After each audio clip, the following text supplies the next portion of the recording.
Yo nunca pensé que la historia de mi hija fuera a terminar como terminó. Al principio todo parecía una de esas relaciones que una cree que se van a acabar solas, de esas que no duran porque no tienen futuro. Araceli tenía 18 años recién cumplidos. Era mi única hija, una muchacha tranquila, sin vicios, sin malas amistades, sin problemas en la escuela. Vivía conmigo y con su padre. Siempre había sido obediente. No era perfecta, pero sí de esas hijas que una siente que va por buen camino. A Brian lo conoció cuando él tenía 21 años. Lo conoció aquí en la colonia donde vivimos. Desde el primer momento, supe que ese muchacho no me gustaba. No porque fuera grosero, ni porque se metieran problemas visibles, sino porque no tenía oficio ni beneficio. Vivía con sus papás. No estudiaba, no trabajaba y siempre estaba en la calle. No es por ser interesada ni mucho menos, pero la verdad es que no se le veía futuro a ese muchacho. Yo no soy una madre clasista, nunca lo fui. No me importaba que fuera pobre, porque nosotros tampoco éramos ricos. Vivíamos con lo justo. Mi esposo trabajaba de chofer de ruta y yo me dedicaba a la casa. Pero una cosa es no tener dinero y otra muy distinta es no tener intención de salir adelante. Y Brian no mostraba ninguna. Araceli comenzó a cambiar desde que lo conoció. No de forma exagerada, pero sí lo suficiente como para que yo lo notara. Se arreglaba más, cuidaba más el teléfono, se pasaba horas encerrada en su cuarto, hablando por teléfono risa y risa con quién sabe qué fulano. A veces se le escapaba una sonrisa cuando le llegaban mensajes. Yo sabía que algo estaba pasando. Un día me dijo que tenía novio. No me lo había presentado aún, pero me dio su nombre, edad y dónde vivía aquel muchacho. Yo le pregunté de manera desinteresada si veía un futuro con ese muchacho, si la cosa iba en serio. Aunque para ser honesta, a esa edad nunca se toma nada en serio. Uno quiere vivir la vida loca y sin compromisos. Mi hija no contestó mi pregunta, solo me dijo que estaba enamorada y que eso era lo importante para ella. Ahí fue cuando comencé a preocuparme de verdad. Mi esposo pensó lo mismo que yo. Los dos coincidimos en que ese muchacho no era una buena opción para nuestra hija. Le dijimos que no nos parecía bien. Además, la regañamos porque aún no la veíamos en edad para andar de novia. Ella se molestó, se puso a llorar y se encerró en su cuarto. Dijo que exagerábamos, que lo juzgábamos sin conocerlo, pero no cedimos. Unas horas después, ya más calmada, le prohibimos la relación. Le dijimos que mientras viviera bajo nuestro techo, tenía que respetar nuestras decisiones. Ella aceptó, al menos en apariencia. Dijo que lo entendía y que dejaría de verlo. Yo quise creerle, pero me quedó la espinita de que me estaba mintiendo, y que iba a ver a ese tal Brian a escondidas a como diera lugar. Pasaron los días y todo parecía normal. Volvió a su rutina, iba a la escuela con regularidad, me ayudaba en los quehaceres de la casa, hasta la vi sonreír de forma tranquila. Pero algo en mi interior me decía que no había terminado con él. Una madre siente esas cosas. Empecé a notar pequeños detalles, salidas más largas de lo normal, excusas simples, cambios de humor repentinos. Yo le preguntaba y ella siempre decía que no pasaba nada, que estaba cansada, que tenía tareas, que estaba estresada. Yo quería confiar, de verdad quería hacerlo. Brian nunca vino a la casa, nunca dio la cara, nunca intentó hablar con nosotros, no quiso presentarse como alguien serio. Eso, lejos de tranquilizarme, me confirmó que no estaba preparado para una relación con mi hija. Si realmente la quería, habría tenido el valor de enfrentarnos. Mi esposo se volvió más estricto, comenzó a vigilarla más. Le quitó permisos, le pidió explicaciones. Araceli comenzó a sentirse acorralada. Empezó a discutir, a llorar más seguido. Decía que no la entendíamos. Yo intenté hablar con ella de mujer a mujer. Le expliqué que el amor no lo es todo, que la vida no se construye solo con sentimientos, que una relación sin estabilidad económica termina muy mal, que no quería verla sufrir, no quería verla cargando con problemas que no le correspondían. Ella me escuchaba, pero sin prestarme atención. A escondidas seguía viendo a Brian. Ya lo supe después, pero en ese momento solo lo intuía. Se veían rápido en la calle, en lugares donde creían que nadie los vería, todo sin que nosotros supiéramos. Nuestra relación de madre e hija empezó a romperse poco a poco. Ya no me contaba todo, no me pedía consejos, no me miraba igual. Yo sentía que se me estaba yendo de las manos, pero no sabía cómo detenerla.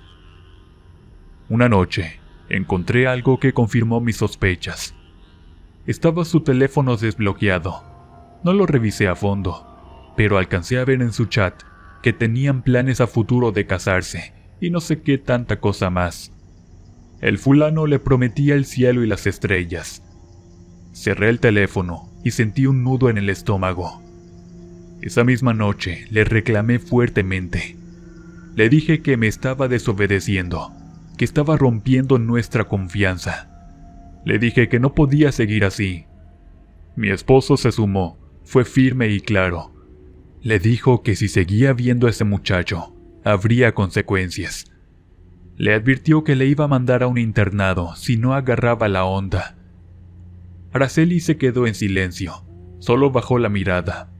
Ese silencio fue peor que cualquier discusión. A partir de ahí, su actitud cambió.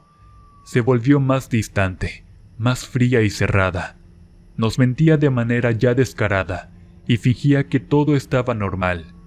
Yo nunca imaginé que ese sería el inicio de todo. Yo solo quería protegerla, solo quería evitarle un mal camino. Quería que eligiera algo mejor. Nunca pensé que el amor la iba a llevar a desafiarlo todo, que esa relación prohibida iba a escalar algo que estaría fuera de mi alcance. Si pudiera volver atrás, habría hecho muchas cosas diferentes, pero en ese momento creí que estaba haciendo lo correcto, que al ponerle límites la estaba cuidando, que estaba haciendo mi papel de madre de la mejor manera. No sabía que mientras más la castigábamos, más se nos iba de las manos. No sé en qué momento exacto Brian empezó a tener dinero. Un día lo vimos igual que siempre, con ropa sencilla, caminando en la colonia como cualquier muchacho. Y de pronto, sin avisar, apareció con un carro del año. Se estacionaba cerca de la escuela. Esperaba a Araceli con la música en el carro a todo volumen. Al principio pensé que era prestado, o que era de algún amigo. No me pasó por la cabeza que fuera suyo. Pero Araceli llegó emocionada, diciendo que Brian se lo había comprado, que estaba trabajando, que por fin estaba ganando dinero. A mí no me dio gusto, más bien me dio miedo. ¿En qué trabajaba un muchacho como él que no tenía estudios? ¿Cómo de un día para otro pasó de no tener ni para invitarle unos tacos a traer carro, celular nuevo y ropa de marca? Eso no era normal. Luego nos dimos cuenta que ese muchacho andaba en algo chueco. Empezó a regalarle cosas a Araceli: un celular nuevo, un bolso de marca, perfumes caros, zapatos que nunca le habíamos podido comprar nosotros. Cada semana traía algo nuevo. Llegaba a la casa con ropa que no conocíamos. Se arreglaba más, se miraba más al espejo. Yo le preguntaba de dónde salía todo eso. Me decía que era un regalo. Le decía que lo devolviera, pero ella me respondía que no, que era suyo, que se lo merecía, que su novio ahora sí podía darle lo que yo nunca le había dado. Como madre sentí que perdía el control.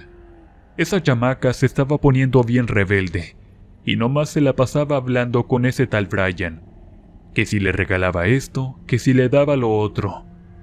Me echaba en cara que él sí tenía para llenarla de regalos, no como nosotros sus padres, que apenas nos alcanzaba para darle sus gastos del día.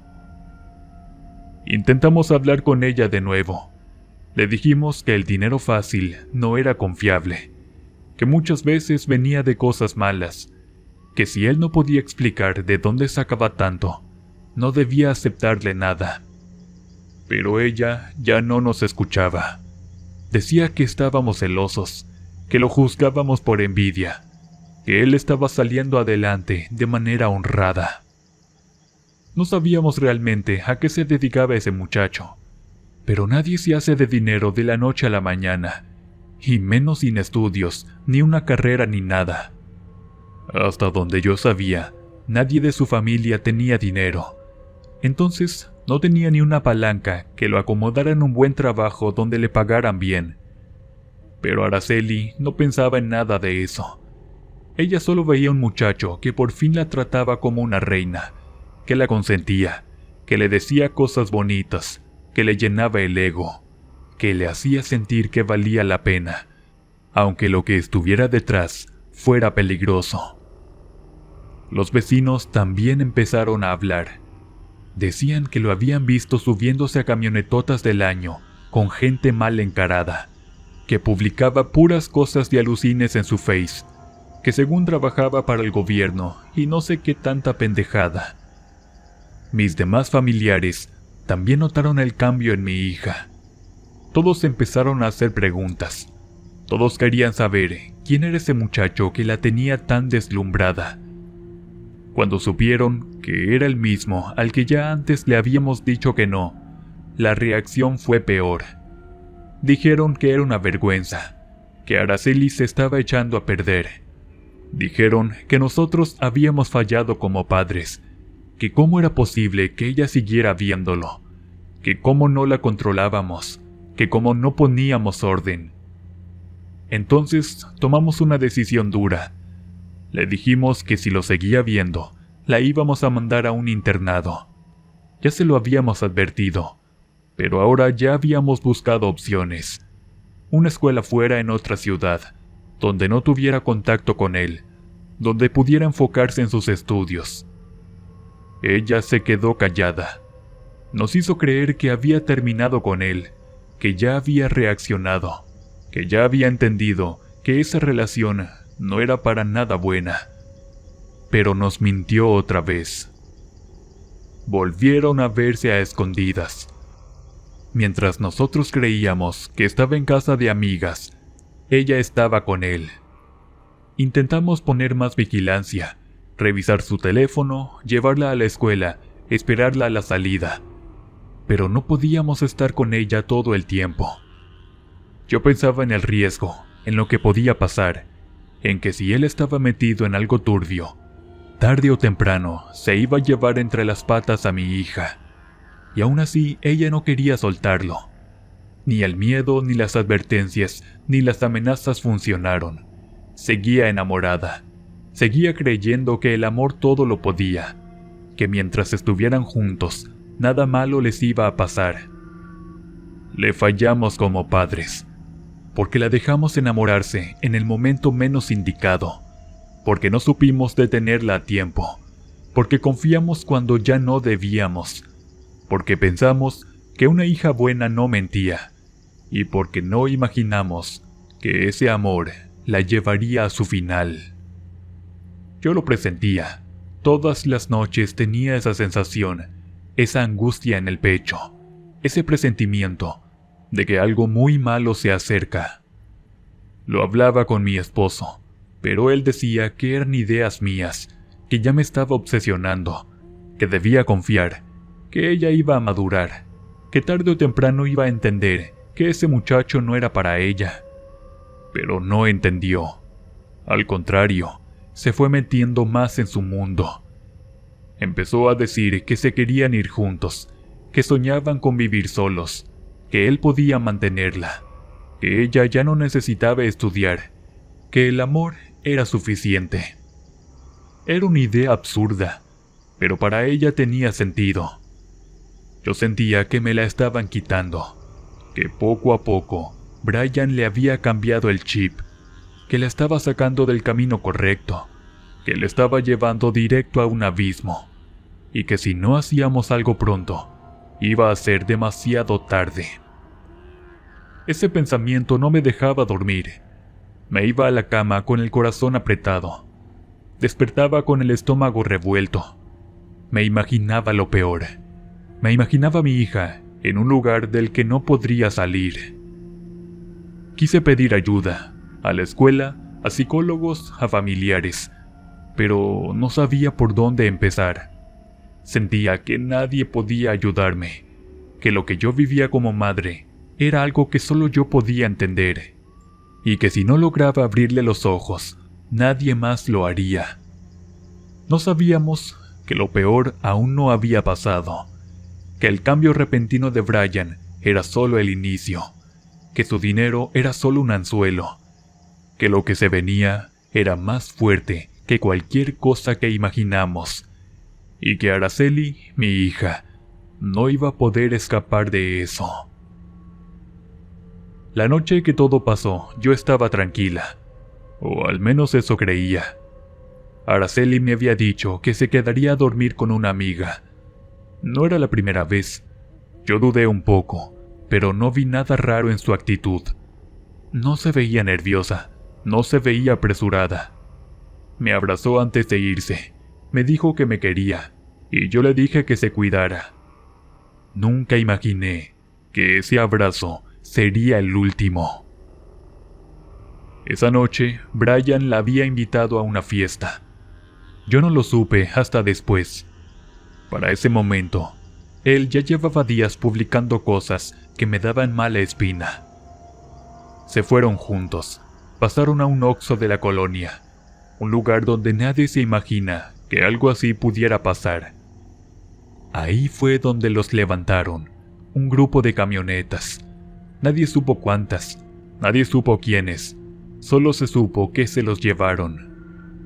Desde ese momento, no se volvió a saber nada de ellos. Al día siguiente, empecé a marcarle a Araceli. No contestaba. Pensé que estaba dormida. Pensé que su teléfono se había descargado, que más tarde regresaría. Pero las horas pasaban y no había señales. Llamé a la amiga con la que supuestamente iba a dormir. Me dijo que Araceli nunca llegó. Sentí que el cuerpo se me heló. Empezamos a buscarla.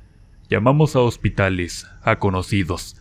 Preguntamos en la colonia y nadie sabía nada. Algunos decían que habían escuchado que se los habían llevado. Otros decían que los habían visto juntos por última vez en el Oxxo. Los días pasaron lentos.